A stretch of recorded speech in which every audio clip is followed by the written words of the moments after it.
मुझे कुछ नहीं चाहिए, तू सर्वज्ञ है, तू मानता है। फिर एक नमोकार मंत्र की माला रोते हुए कि मैं मां की इच्छा पूरी कर सकूं। मां ने इच्छा की है मंदिर बनाने की, मैं बना सकूं। आनंद तो मनाओ, खुशी तो मनाओ। तुम अपने आप को भाग्यशाली मानो कि मेरे वो बाप हैं, माँ बाप हैं जिन्होंने भगवान के मंदिर बनाने की बात की है।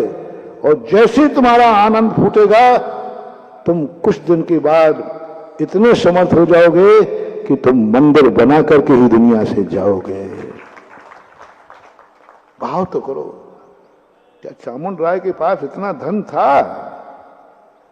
मां ते की बात कह सकता था, मां क्या बात कर रही हो आप? उसने कहा नहीं, मां की इच्छा पूरी करूंगा। कहां जाएगा? कहां है भगवान? बोले जहां से तेरी इच्छा आई है वहीं है। पर है क्या? मुझे भी पता नहीं है। बोले फिर पता नहीं था तो इच्छा क्यों करती है? अब वो मां घबरा गई बेचारी। भाई बाहुबली, उसके मन में चिंता थी कि महाराज ने जिन बाहुबली की चर्चा की है, अद्वितीय बाहुबली के मैं दर्शन करूं। अब वो तो कर नहीं पाए, कहां है पता ही नहीं। लेकिन टेंशन आ गया। चामुंड राय ने पूछा, मां बता। बड़ी मुश्किल, पहली बात तो बताने को तैयार नहीं। मम्मी पापा कभी अपनी इच्छाएं बच्चों को बताएंगे नहीं, क्योंकि वे तुम्हारी कुवत जानते हैं। उन्होंने तो भावना की थी मेरा बेटा राजा बेटा, है ना। और अब ये तो चपरासी बेटा बन रहा है। वो जान रही, वो जान रही कि मेरी कामनाएं कितनी थी, इसकी औकात कितनी है, वो सब जान रही। वो नहीं बताएगी। तो अंत में यही कहती थी, कुछ नहीं बेटा, कोई इच्छा नहीं, तू सुखी रहे, यही मेरी इच्छा है। 90% यही बोलेंगे। नहीं, चामुंड राय ने स्ट्राइक की। चामुंड राय कहते हैं, जब तू मेरी इच्छा पूरी नहीं करती थी तो मैं अन्न जल का त्याग करता था। नहीं खाऊंगा भोजन, पहले मेरी इच्छा पूरी करो। आज मैं अन्न जल का त्याग करता हूं। जब तक तू अंदर की इच्छा नहीं बताएगी, मैं अन्न जल ग्रहण नहीं करूंगा। यह है बेटा। मां की अपनी इच्छा पूरी कराने के लिए कितने बार तुम मचलते हो, कितने बार रूठते हो, कितने बार धमकी देते हो। इसी का नाम है दुर्योधन। सुन रहे हो दुर्योधनो? अपनी इच्छाएं पूरी कराने के लिए क्या क्या धमकियां देते हो। और एक चामुंड राय है जो मां की इच्छा को जानने के लिए, लो मैं बैठ गया, अन्न जल का त्याग है मेरा, तेरी इच्छा बता क्या है। बेटा ऐसा कठोर नियम मत ले, देख वो इच्छा थोड़ी ठीक नहीं, वो तो इच्छा तो बताना पड़ेगी। जैसी बताया कि मैंने आज प्रश्नों में सुना है कि बाहुबली भगवान की भरत ने ऐसी मूर्ति बनाई थी जो बेजोड़ थी। बस उसके दर्शन का भाव आ गया कि वे भगवान के दर्शन मुझे कब होंगे। चामुंड राय तो उठा, मां का हाथ पकड़ा, चलो मैं कराऊंगा। अरे मां कहती है पागल कहेंगे, उसका पता ही नहीं है कहीं, वो कहीं नहीं। बोले नहीं, जहां चाहे वहां रहे। मां के अंदर इच्छा हुई है तो वो चीज कहीं ना कहीं दुनिया में है। चलो, वो मानने को तेने हाथ पकड़ के ले दिया, चलो चलते हैं, कहीं ना कहीं मिलेगा। अब तो मां मैं जब ही लौटूंगा जब मां की इच्छा पूरी करा दूंगा, नहीं तो इस घर में कदम नहीं रखूंगा।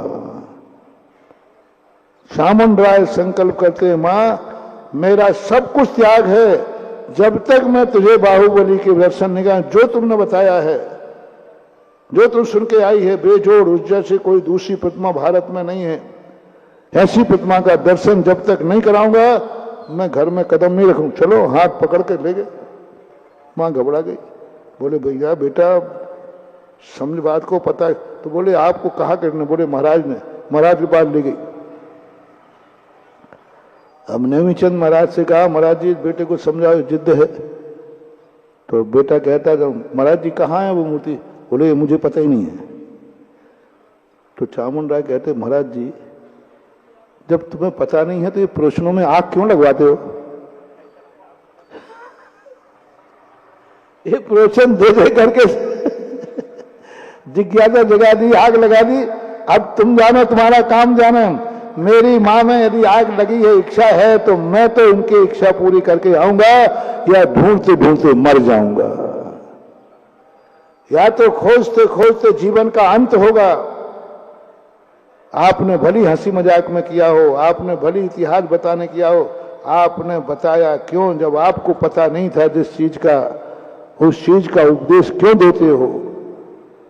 मालूम तुम कितने विश्वसनीय आदमी हो, तुम गुरु पद पर हो महाराज, तुम्हारी बात भगवान की बात मानी जाती है। हाँ, इस गद्दी पर बैठकर बहुत खतरनाक है महानुभाव। कौन व्यक्ति कौन सी बात दिल पे ले ले कुछ नहीं कह सकते, प्रमाणिक है।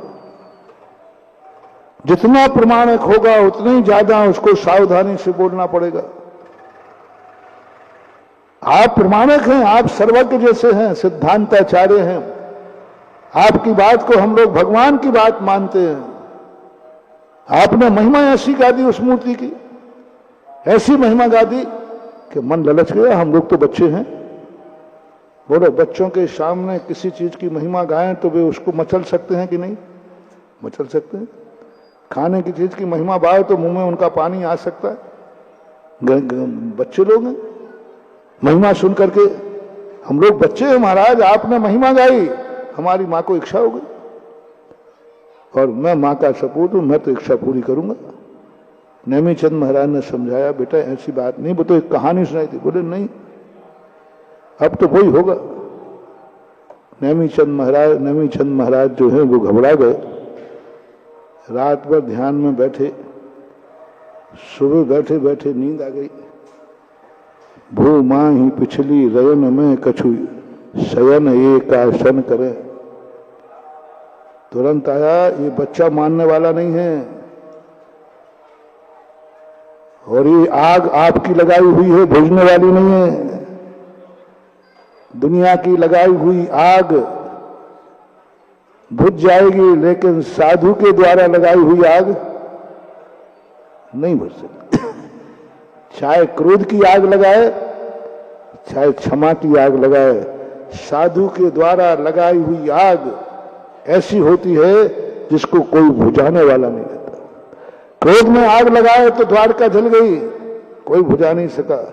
क्षमता की आग लगाए तो व्यक्ति मर जाएगा उसको वस्तु को पाने के लिए, जीवन खो देगा, लेकिन मेरे गुरु ने कहा है मैं वो पाके रहूंगा।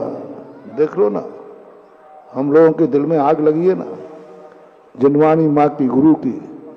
गुरु ने कहा मोक्ष ऐसा है, मोक्ष ऐसा है, मोक्ष में सुख ऐसा है, मोक्ष मार्ग ये है। अब कितने कष्ट उठा रहा हूं। जय हिंद दोस्तों, अगर आपको मेरी वीडियो अच्छी लगती है तो प्लीज़ मेरे चैनल को लाइक, शेयर, सब्सक्राइब करिए और इसी तरह से अपना प्यार देते रहिए। धन्यवाद।